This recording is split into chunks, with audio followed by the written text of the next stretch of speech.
Coming down to the end of the race is Clark, Jones, and Andretti, running together, but traveling in different laps.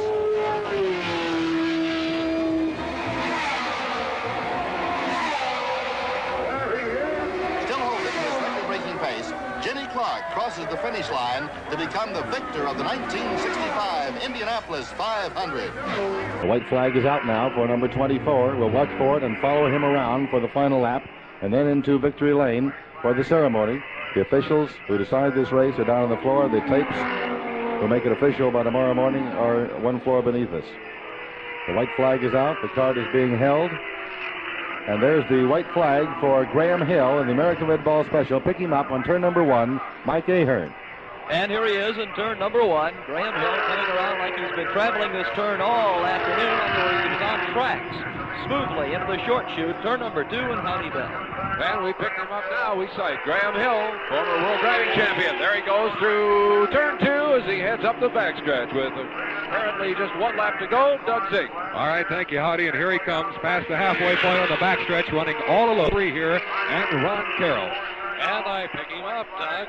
Here he comes into turn number 3. He passes me right now. Now out of number 3 into the short chute. And he'll be coming over to you, Jim Shelton. Ronnie's right here. Handsome man with a beautiful car. Graham Hill in 24. Number 24, white, red trim with oil smudges and dollar signs. And here's Sid Collins. Here he comes down the main stretch, and there's the checkered flag for Graham Hill, winner of the Golden Anniversary Indianapolis 500-mile race. Ronnie Bucknam is still the boy to catch. He's got the lead, and if he can keep all the parts together, it'll be his first win on the championship circuit. The white flag, 1 more lap, and Ronnie's got it.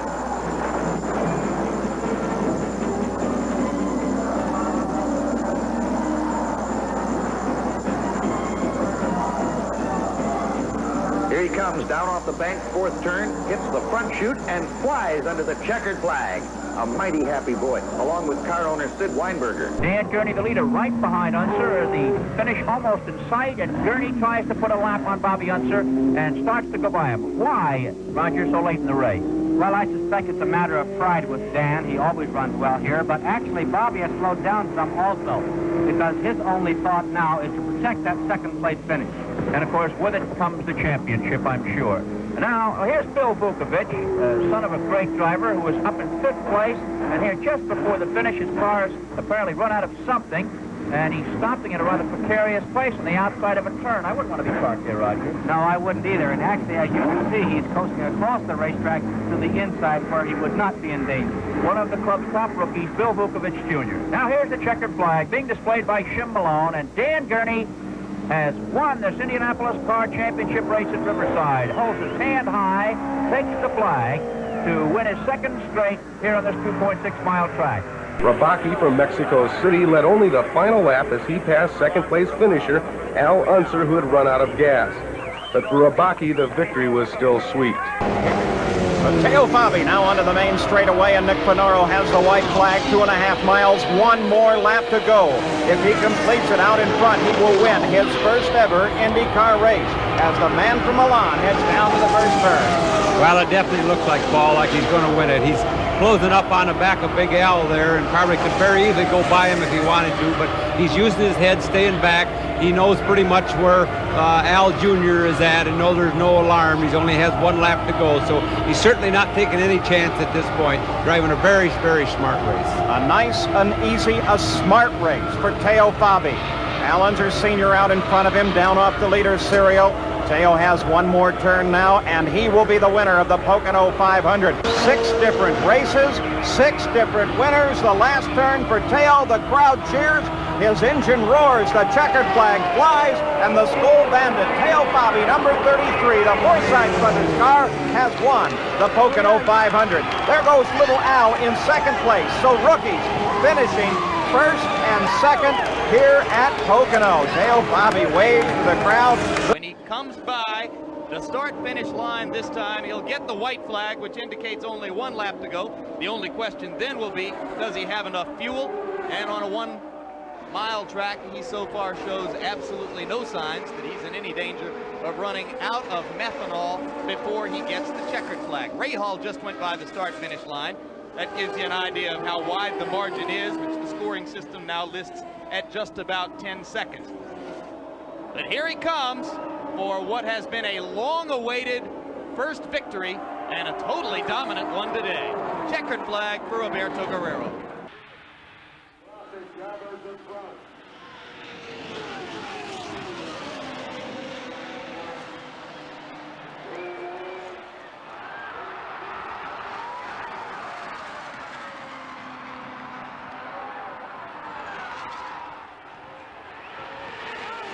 Fittipaldi comes inside Little Al. A drag race on the backside again. Slower traffic moves to the right. Can Fittipaldi get past? Little Al brings it down low. They touch. Little Al into the wall. Fittipaldi continues on. Little Al slams the wall as Emerson Fittipaldi screams toward the white flag. The yellow flag comes out. Al Unser Jr. taps with Emerson Fittipaldi. They are on the main stretch now, but is Fittipaldi's car fit?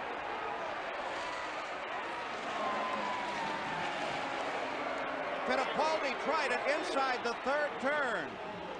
The white flag is out. 199 laps are complete. The yellow flag flies. Now the pace car will lead Emerson Fittipaldi, just like it did last year for Rick Mears, toward the checkered flag. The 73rd Indianapolis 500 is rolling to an end, and Emerson Fittipaldi, under the yellow flag, has captured his first 500-mile race victory at Indianapolis. Emerson Fittipaldi wins the great race. And boy, are they happy. No surprise whatsoever. Back at the front of the field, the white flag has come out for Nigel Mansell, but is there enough fuel here? Is there enough fuel in Fittipaldi's car? Fittipaldi is now just 9 seconds back, and Robbie Gordon sits almost behind Fittipaldi. He has only to handle up Bobby Rahal. So this race most certainly is not over yet. You think strategies don't change at the very last of the race when there's no fuel left? Everybody is wondering. You know, they have all of their onboard computers, but they don't even believe those when it gets down this close. A very partisan crowd here in Australia in favor of Nigel Mansell. They are going to go nuts.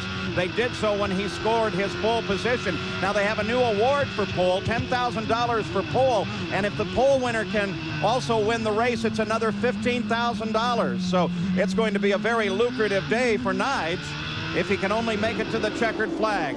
Yes. There's that battle going on still. Robbie Gordon has not made it around Rahal, though he tries him there. Well, I don't think Robbie Gordon is really trying right now. He's just hanging on. He's going to settle for third place. Would be a smart maneuver if he did so. But now Robbie Gordon is around Rahal, and now is trying to close and pass Fittipaldi. This is the battle on the field as Nigel Mansell continues his pursuit of the checkered flag and his first IndyCar victory. Now, Emo's not going to just give up and let him pass. Emo will run it out of fuel before he'll let Gordon pass. Watching for Nigel Mansell, looking for Jim Swintoll's checkered flag. And it will be a history-making event, too, as here he comes. Nigel Mansell has scored the victory. The white flag flies. There is one more lap to go in the IndyCar season. Can Brian Herta hang on for that lap? Well, remember one thing, too. Zanardi's got to get right behind him, and then he's got to find a way past him. He's got to be able to pass him. Brian can't afford to make any mistakes here. Zanardi is there. He can strike. Jimmy Vasser is in a position that is almost unassailable in the championship right now. He will come home first championship for Jimmy Vasser. Brian Herta, United States. Jimmy Vasser, United States. Two new names, both from the U.S. in this series that has become so international. So the battle for the PPG Cup. Look, oh, here he comes, here he comes, here he comes, and he gets him! Can he get him back? Can he hang on? Oh, look at this! Down through the boards on the final lap. Alex Zanardi, remember, twice we've had the change on the final lap of the race this year. Alex Zanardi at the top of the hill, an area you would not normally try and pass. Ducks the inside of Brian Herta, goes all the way off the course on the right-hand side, and Alex Zanardi, with a brilliant move, takes the checkered flag from the pole and the win here at Laguna Seca. Gilles de Ferran has drawn away from this battle over second. There is de Ferran onto the front straightaway. Does Blundell have time to run him down? I think he can close the gap, but he's got to be able to get by him. He's got to be able to make that pass. Keep in mind, they've got this very broad front straightaway that Blundell can use if he has to. Fittipaldi, using that left foot braking he's not familiar with, lights up the front tires. Blundell is right there with de Ferran. 2 weeks ago in Detroit, Blundell missed out on his opportunity for his first career victory when he ran out of fuel with one corner to go in the race. And now he has another chance here in Portland. Looking left and right around de Ferran. It's a much narrower racetrack because he is on those slick tires. Not only that, it's a narrower racetrack because look at Gilles de Ferran knows it's the last lap. He is not going to give him any ground. And it'll be interesting at the end of this straightaway to see what lines Gilles de Ferran takes. Does he go down the inside and protect his position? Yes, he does. Blundell looks down the inside. 3 more corners to go, and then he'll have that wide and dry front straightaway. It'll be a drag race on the drag strip here at Portland. Off the corner they come. Oh, it's going to be a photo finish. Blundell. Here comes Moiselle in third. To the line they come. And Mark Blundell takes the victory in his 22nd career start. The Englishman into the win column in PBG kart competition, getting Gilles de Ferran on the straightaway. I got to tell you, the feeling that he's got right now when he sees that white flag, his first win coming, 1 lap to go is, oh, don't make a mistake, don't have anything go wrong, please, nothing break. He's listening to every noise in that car. He'll brake early, conservative, be really steady on his shifts, stay away from those walls. It has been so competitive in the PPG Kart World Series this year. Mauricio Gugelmin could become our 3rd first-time winner this year. The man from Joinville, Brazil, now living in Fort Lauderdale, Florida, with his wife and children. I'd like to have a heart monitor on there because either it's not ticking at all or it's going about 1,000 beats a minute. He could become the 36th driver to win a PPG Kart World Series event. Bruce McCaw looking on with his team. McCaw has built this team up to become one of the front-running outfits in the series, and they prove it again today. Checkered flag for first-time winner Mauricio Gugelmin. 3rd victory for the Pac West team this year, all of them on road courses, Portland, Toronto, and Vancouver. Well, we got a pass. Dismore is either out of fuel, possibly. Goodyear and Buell both go by. Dismore slows suddenly while the leader gets the white flag. Here goes Eliseo Salazar, his final lap, his final mile and a half. Goodyear comes to 2nd, Buell to 3rd. Dismore still losing ground. The final race of the year. Eliseo Salazar becomes a new winner in the IRL. There it is, the white flag, 2.5 miles to go for Eddie Cheever.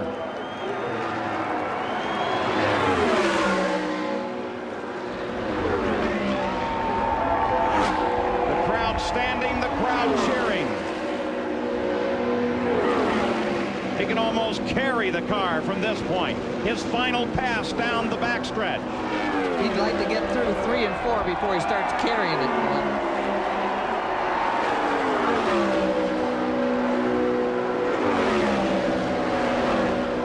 Final pass through the north end. Off of turn 4, down the long front stretch, screaming for the yard of bricks, hand up, saluting the crowd. Eddie Cheever has won the 82nd running of the Indianapolis 500-mile race. Fittipaldi looking for his first career win. This is his 72nd start in the series. But Parker, this is a track that has been good for first wins. Jacques Villeneuve scored his first here. Dario Franchitti a year ago, his first. He is on his final lap. He's seen the white flag.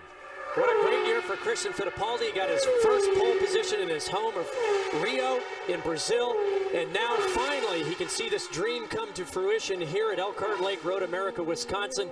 This is the time where the best person you can have behind you is your teammate. He's got a 3.5 second lead. He knows that he can breathe a little bit. It's when the driver starts to hear sounds, rattle, shakes that he hasn't noticed the entire race. You say a silent prayer or maybe even out loud to make sure this thing can get to the checkered flag. There's going to be a lot of jubilation and a lot of emotion with only 2 miles to go at Road America. Not long now to what may be the second win for Newman Haas this year. The first 1-2 for Newman Haas since Detroit in June of 1996. But the most important of all, a final long straightaway run for Christian Fittipaldi. The young Brazilian out of that magnificent racing family. His uncle Emerson, his father Wilson, the crew. You think they're holding their breath in that area? Christian Fittipaldi leads it. 72 starts, one final turn, climb the hill. Michael is still there, but well back. It looks like it's going to belong to Christian all alone. They come up the hill, Christian Fittipaldi. The elation in that cockpit is going to be awesome.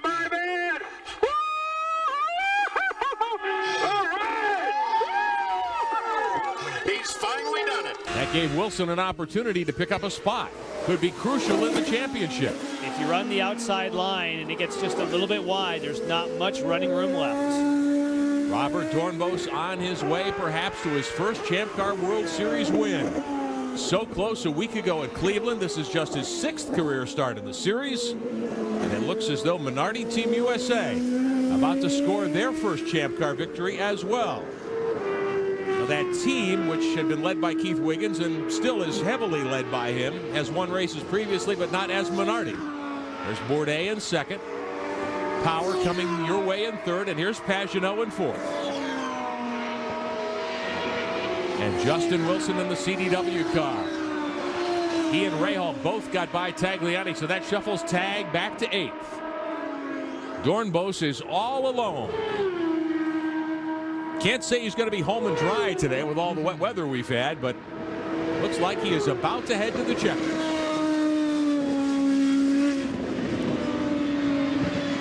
Final time around this 2.62 mile layout at the Circuit de Mont-Tremblant under the CDW bridge. Doornbos in the Osjet car number 14. Coming to the final 2 turns. It's been a great early Champ Car career for Robert Doornbos. Very personable young driver. And Robert, I need you to pit this lap for champagne. Aha! The champagne will spray for Minardi Team USA. Robert Doornbos comes home the winner at the Circuit Mont-Tremblant. Bourdais is 2nd. Power, Pagenaud, and Johnny, your top 5 at Mont-Tremblant. 1 lap to go. 3.37 miles here at famous Watkins Glen. Who's the list include that has won here? How about Jimmy Clark, Graham Hill, Jackie Stewart, Nicky Lauda, James Hunt, Alan Jones, Gilles Villeneuve. In just a matter of moments, you may be able to add the name Justin Wilson. And at 6'3.5" he just might be the tallest winner that we've had here, I would suspect. Through the bus stop chicane. The pack behind him can do nothing except watch and marvel at a great driving performance by this 30-year-old from England. Through the boot one more time, heading for the toe in turn 7. Dale Coyne drove a total of 515 events. This is his 469th start as an owner. And I'm sorry, 35 races as a driver, and the rest of them as an owner. 515 total as here comes Justin Wilson. There's the gap at 4.7 seconds. A couple of more turns. Justin Wilson will be looking at a checkered flag. Through turn 11. It's a 2nd win in the series. First for Dale Coyne. And let's just listen. Great, you dominated all day, Justin. Great run. Thanks, guys. I just couldn't He's won once in IndyCar Series competition. Former Formula One driver. Had one getaway a few years ago. Now he's going to see the white flag, and he's opened up a little bit of a gap on Castroneves. 1 lap to go in the Indy 500. White flag.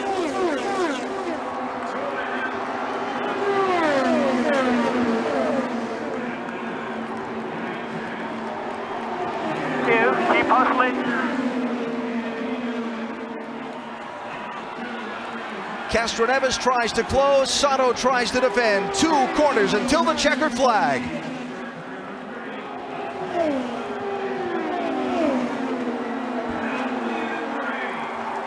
Still clear by 2.